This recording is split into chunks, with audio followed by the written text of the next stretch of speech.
Hey yo, what's going on everybody? It's Tylarious, aka Ty Killington. Yeah, man. Alright, today's video we're talking about the Podium vehicle, the Dinka Blista Kanjo. Alright, this is a Podium vehicle review. We'll talk about the customization, the performance, whether or not you guys should buy the vehicle if you cannot win it from spinning the wheel, because I know a lot of you cannot spin the wheel anyways, alright? So let's go ahead and get right into it. Before we do get started though, you guys know what to do. Subscribe, drop a like, turn on notifications. That's a big deal, guys. You know, definitely drop a like. Let me know in the comments down below. Do you already own this vehicle? Do you like it? Do you love it? Do you hate it?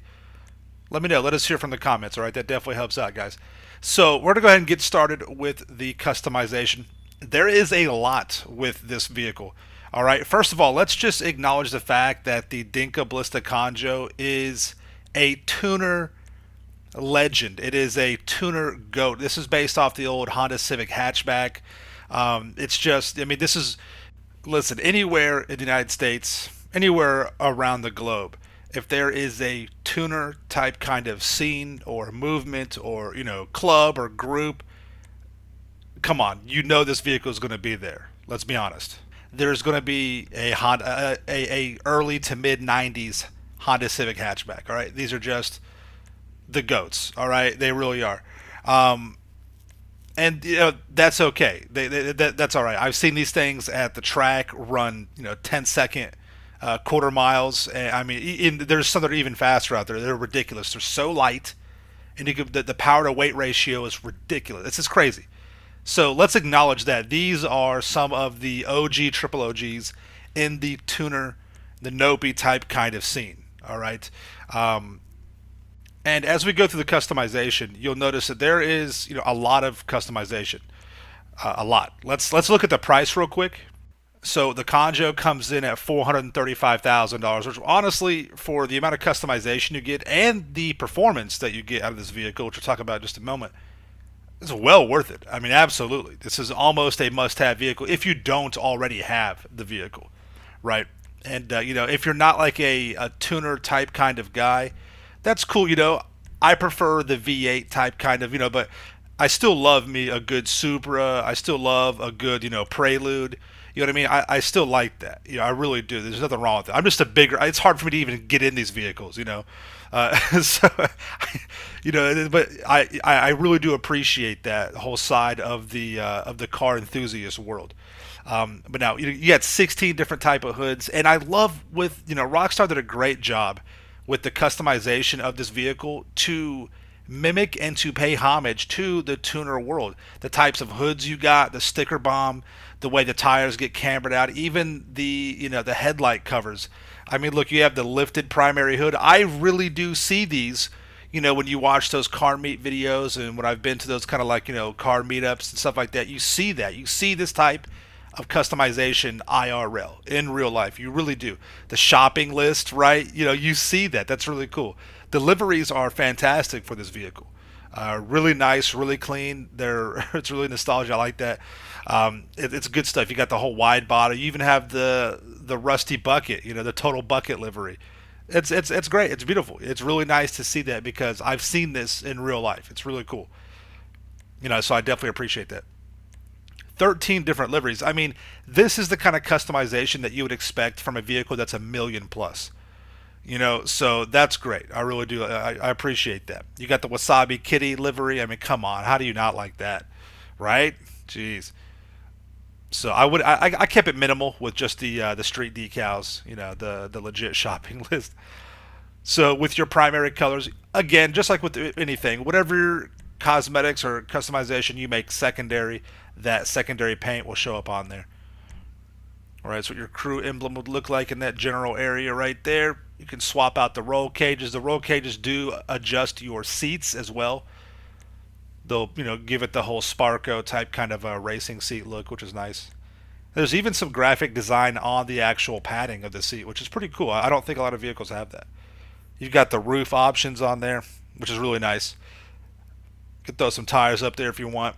Nothing wrong with that. You got some skirt options as well. And you know, I love they go full on with the whole sticker bomb. So you've got the sticker bomb, you've got the carbon, you've got different variants of performance upgrades as well.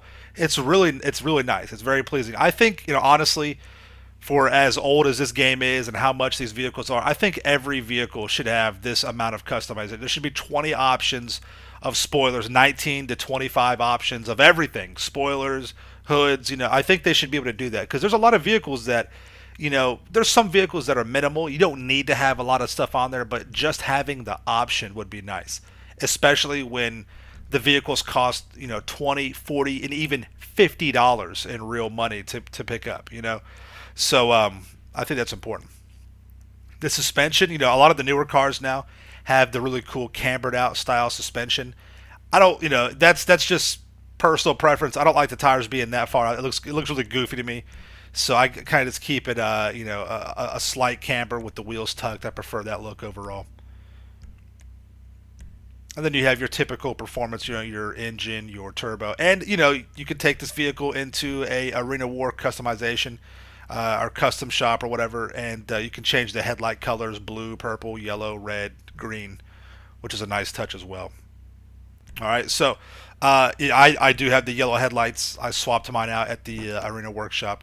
When you pop the hood, the trunk, the doors, it looks really clean. The engine compartment looks nice. It's not a complete 2D mesh of just discussing this. It actually has some depth and some three dimension to the engine, which is nice. It is a front wheel drive vehicle, so that's pretty cool, and you can definitely tell it's front wheel drive when you're on the road with it, which definitely makes a difference in its handling. Now, talking about performance, the Kanjo is actually quite good. The Kanjo is a top three, top five tier, a top tier performer in the compact class, in all categories: top speed, around a track. It's very, very pleasing. It's very, very nice to drive. It's not the best. The club overall right now for the compacts is going to be your best bet for speed and around a track. But the Kanjo is absolutely going to be a competitive vehicle. It'll be up there. It's definitely, top three, top five, top tier vehicle in that category, just depending on the tracks overall. But absolutely, very good performing vehicle. I think it's a must-have. It's good competition for the compact class. Absolutely. So there you have it, guys. That's the Podium vehicle review. Thank you all so much for coming out to the video. Before I sign off, though, I just want to, just acknowledge a few things. Today's kind of been a crappy day in pulp culture, and we lost Prince Philip. So big shout out to him and all my UK gang. Whether or not you're down with the whole royal family or whatever, I don't care about your beliefs on that. A certain person lost their husband. Certain people lost their father. He was a public figure. From what I know of him, a decent public figure. There's there's controversy with everything in life, right? But I know a lot of people are mourning that loss. So very sorry to hear about that, man. UK gang, we got you. Even though America, and its citizens will never, bend the knee to another foreign sovereign. Um, we respect that and we acknowledge where we came from. We acknowledge the checkered past that was associated with it, and we remain committed, forever allies going forward. On the flip side of that, man, in the states over here, in the hip hop world, we lost a true real one, a true real one. All the DMX fans, including myself, DMX, or Earl Simmons, aka DMX, has lost his fight. He had unfortunately, a drug overdose led to a heart attack. And listen, again, I don't care what music genre you like or whatever. This guy in the hip hop community was a real one, and his music. Of course, you got your club bangers, but a lot of his songs were from the heart and were renditions of his reality and real things that really happened. It wasn't just all about the popping bottles and pimping hoes and shit like that. It was real struggle in his lyrics, and you could hear it and you could feel it. And one of my favorite songs of his, of many, that one of the favorite songs of many, because it's so real and so raw, was "Slippin'." And I'm just gonna leave you with some of the first lines. And I always think I remember I first heard this. It just stuck with me. I was bumping this song the other day, as a matter of fact. But some of the first lines on there, and it's so real. It is so true. He says, "See, to live is to suffer, But to survive, well, that's to find meaning in the suffering. And god dang, if that's not some of the realest shit you've ever heard, man. So yeah, this a crappy day, man. I don't always do this often, with my videos, but this, as I'm recording this, all this has kind of been breaking. So I just want to acknowledge that we've lost a lot of real ones out there, a lot of real good people, seriously, famous and non-famous, in the struggle. It's terrible. So remember, guys, before you want to crack a dumb joke or make a stupid meme, these are people's brothers and fathers and mothers and sisters and friends. So respect that, because God forbid it ever happens to you or one of your friends or family. You don't want to be on the other end of that. So yeah, man, big shout out to everybody. It just sucks, man. Just stay safe, stay healthy. All right, and thank you for coming out to the video. Make sure you subscribe to the channel for the illest reels content. The game's better. It's supposed to smash that like button. Till next, right? Peace out. Yeah.